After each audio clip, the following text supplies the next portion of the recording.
Abracadabra, namadi kayo agbuya, maawanan kayo iti kwarta, nang ibig sabihin kumusta. Bonjour Laguna! At heto na nga, nabisi ako, ang dami pinapalakad sa akin ni Amo. Hindi ko nga alam, hindi na rin ako magkanda uga-uga kasi ang dami niyang pinapagawa sa akin.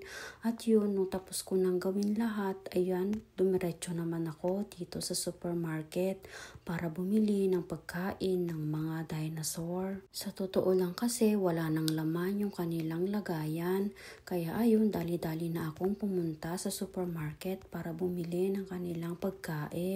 At ang kabilin-bilinan nga kasi ni Amo, wag ko silang gugutumin. Magutom na daw ako, wag lang daw sila. At syempre, nung nakabili na ako, dali-dali na rin akong umuwi. Kasi nga, uulan, wari ko.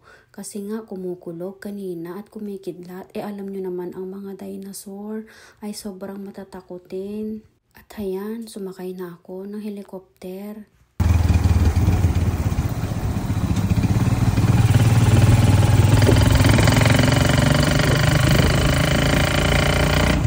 Buti na lang pagkadating ko sa bahay ay biglang bumuhos naman ang malakas na nyebe. Buti na lang at nandito na ako sa bahay. At pagkarating ko dito sa mansyon ng aking amo ay dali-dali na rin akong nagbihes. At tignan nyo naman ang mga dinosaur, tuwan-tuwa kasi may mga kasama na naman sila dito sa bahay.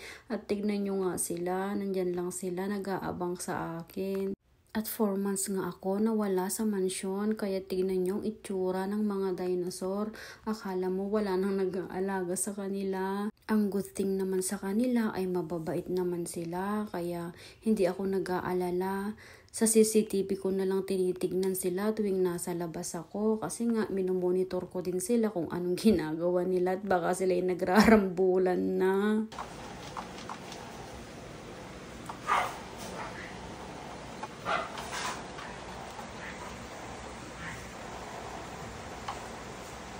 At tignan nyo naman, sobrang bait nila. Basta't meron silang epan dyan. Epan is life ba? At itong isang dinosaur naman, kumakaldag-kaldag pa. Mukhang nabubuhayan na naman siya ng loob. Tignan nyo naman, oh, kumakaldag-kaldag pa. At ito namang isang dinosaur, busy sa pagkukutkot. Hindi ko nga alam kung anong kinukutkot niya dyan. Basta busy-busy.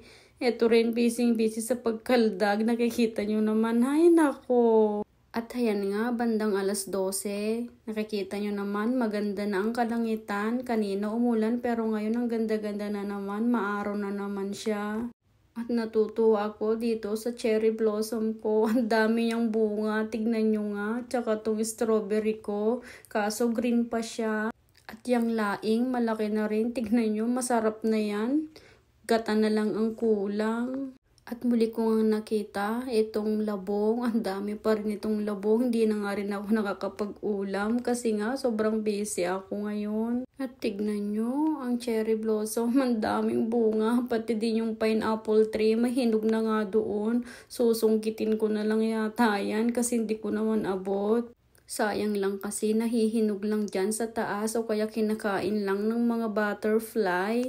Pero hinahayaan ko na lang, at least natutulungan ko sila, may pagkain sila, kesa naman hindi sila nakakakain at nagugutom. Siya, hanggang dito na lang. Mercy!